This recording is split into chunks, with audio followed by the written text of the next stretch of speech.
Shalom, queridos. Bendito seja o nome do Senhor.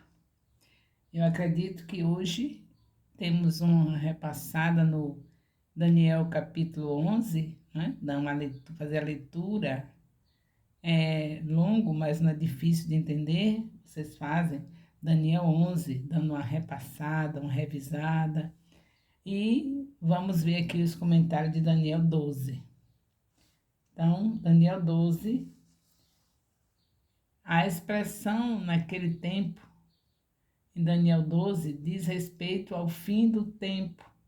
Daniel 11:40. O fim do rei ímpio. Daniel 11:36. Na segunda vinda de Cristo, Daniel 11:45. A descrição, um tempo de angústia, qual nunca houve, desde que houve nação. Até aquele tempo diz respeito ao período de tribulação anterior ao retorno de Jesus Cristo. Os que livrar-se-ão são os que tiveram seus nomes escritos no livro da vida. O registro de Deus dos justificados pela fé. Êxodo 32:32, Salmo 69:28, Lucas 10:20, Apocalipse 20:12. Daniel 12, capítulo 12, tempo de aflição. As palavras no início do versículo, naquele tempo, essa frase, naquele tempo, deixam claro que ainda estamos no mesmo tempo dos versículos anteriores, ou seja, o tempo do fim. Ao fim do capítulo anterior, vimos o quanto os filhos do teu povo, o povo de Daniel, o remanescente fiel, será oprimido por um lado, eles não severamente perseguidos por seus compatriotas apóstatas,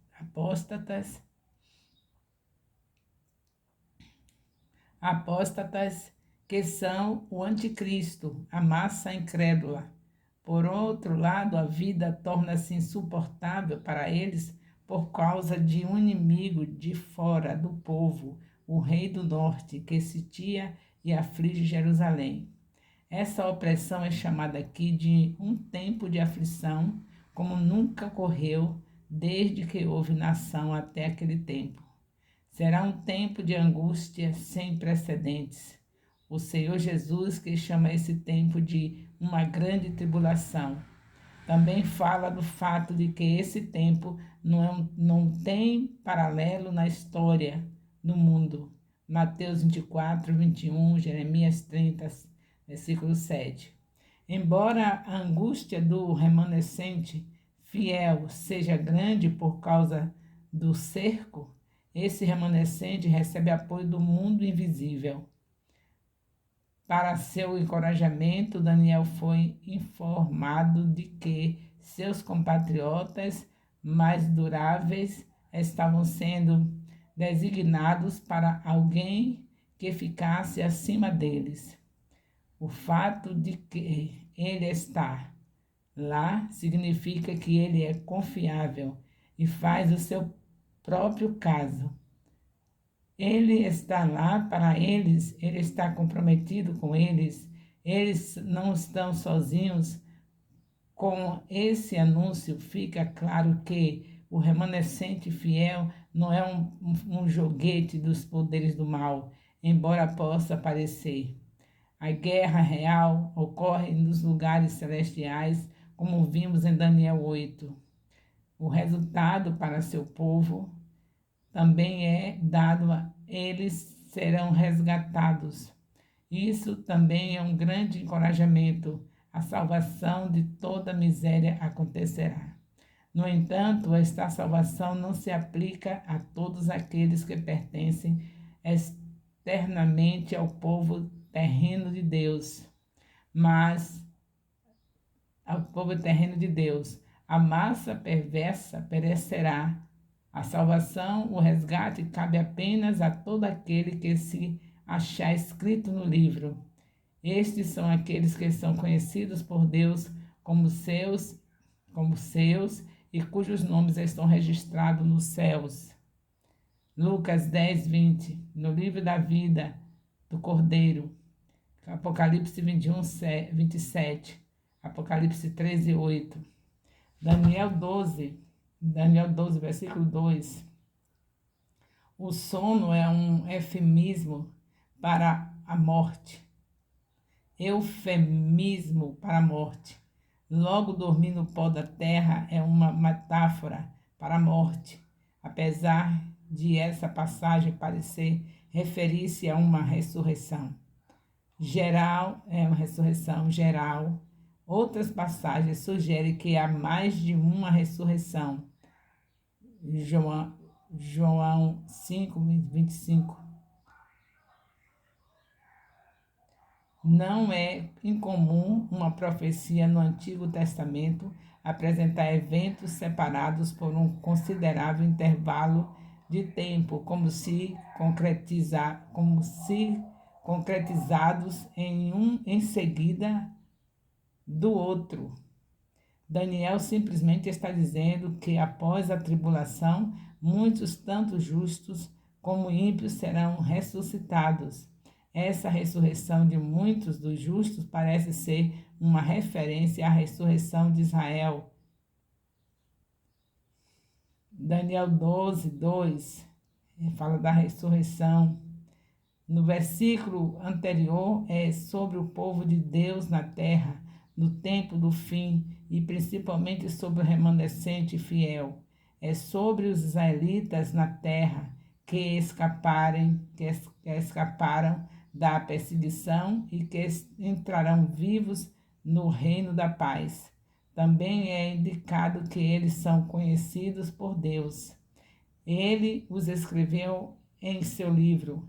Isso os separa de todos aqueles que não estão escritos em seu livro. Essa é a massa incrédula e apóstata. Em Daniel 12, 2, é sobre aqueles do povo de Deus que dormem no pó da terra, fora da terra prometida, ou seja, que morreram. Aqui diz muitos, porque não se trata de todos os falecidos, mas dos falecidos de Israel. Todos eles vão acordar, mas também vemos uma divisão nesse grupo. Essa divisão aparece quando eles despertarão, ou seja, quando surgirem a estes que despertam para a vida eterna e a outros que despertam para a vergonha, o desprezo eterno. Mateus 25, 46. Aqueles que despertam para a vida eterna participarão da bênção do reino da paz. Salmo 133, versículo 3. A vida eterna aqui é a atmosfera da vida, vida em uma glória destemida, sem dor e tristeza, apenas para prazer na comunhão com o Senhor Jesus, o príncipe reinante da paz. Esses despertos não estão na parte terrena do reino da paz, isto é, para aqueles que entram vivos no reino da paz, mas na parte celestial. Mateus 13, 43. Então, aqui foi o comentário de Daniel capítulo 12, e vocês repassam Daniel 11, muito longa leitura, porque temos questionário e as perguntas estarão dentro do capítulo 11 e capítulo 12, que sabemos que é uma leitura longa do capítulo 11 e que eu não fiz aqui, mas eu vou fazer perguntas dentro desse assunto. Eu não fiz comentário, mas a leitura feita por vocês vai ser o suficiente para responder o questionário. Por que questionário?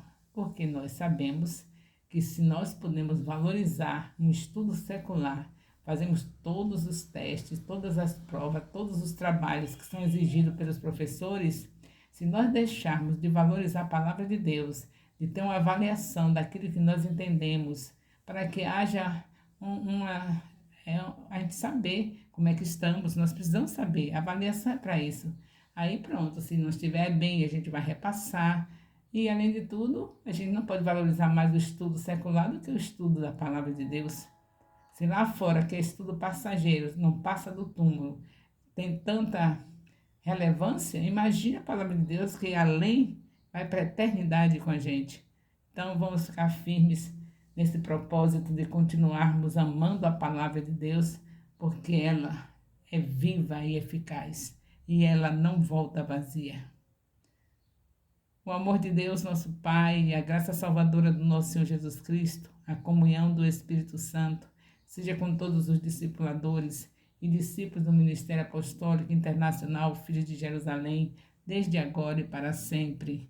Amém. Louvado seja Deus.